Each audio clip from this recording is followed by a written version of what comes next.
mi nombre es Francisco Javier Gómez y soy alumno de tercero de Teleco. Hoy os voy a presentar la primera solución al problema.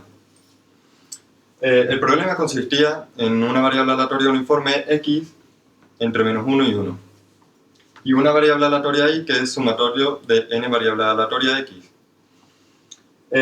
Para el caso de n igual a 2, tendríamos su función de densidad de probabilidad sería la convolución de dos rectángulos.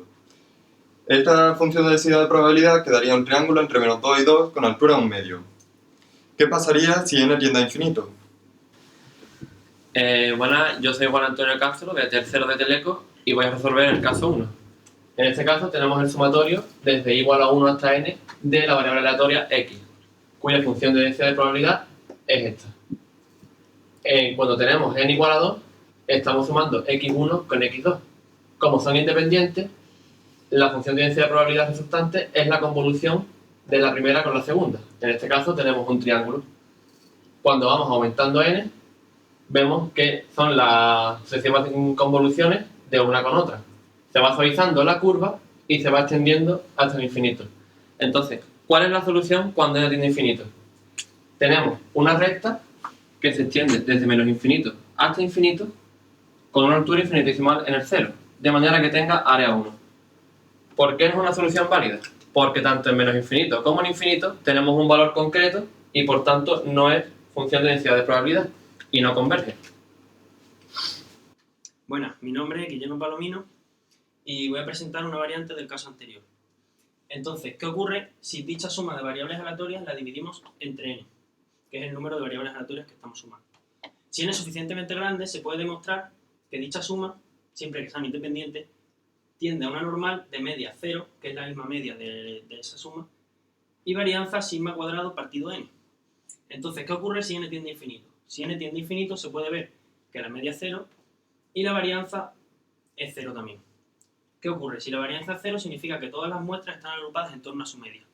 Entonces, si nos vamos a representarlo, podemos ver que como todas las muestras están agrupadas en torno a su media, y para ser una función de densidad de probabilidad tiene que tener área 1, entonces en probabilidad converge a una delta en 0.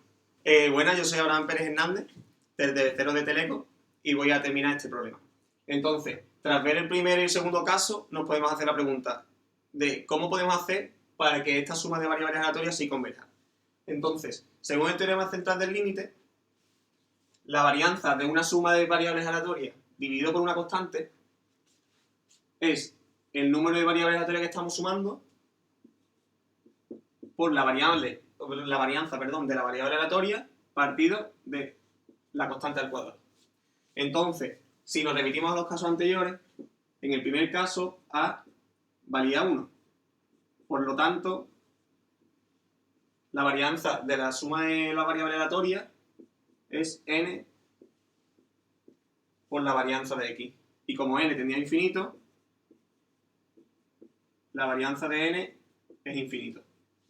O sea, tiende a infinito, lo que es una recta. En el caso 2, A era n, por lo que la varianza de la suma, como tenemos aquí, pues sería la varianza de x partido por n, que cuando n tiende a infinito, esto tiende a 0. Lo que nos queda, una varianza de 0, es una delta. Entonces, si nosotros hacemos que esa a valga raíz de n,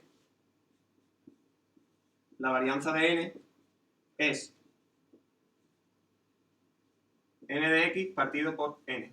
Se nos van las n y nos queda la varianza de x.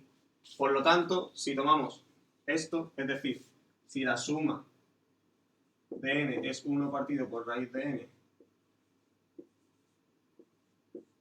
n variables aleatorias, va a converger a una gaussiana de media 0, porque la media de esta variable aleatoria es 0, con varianza de x.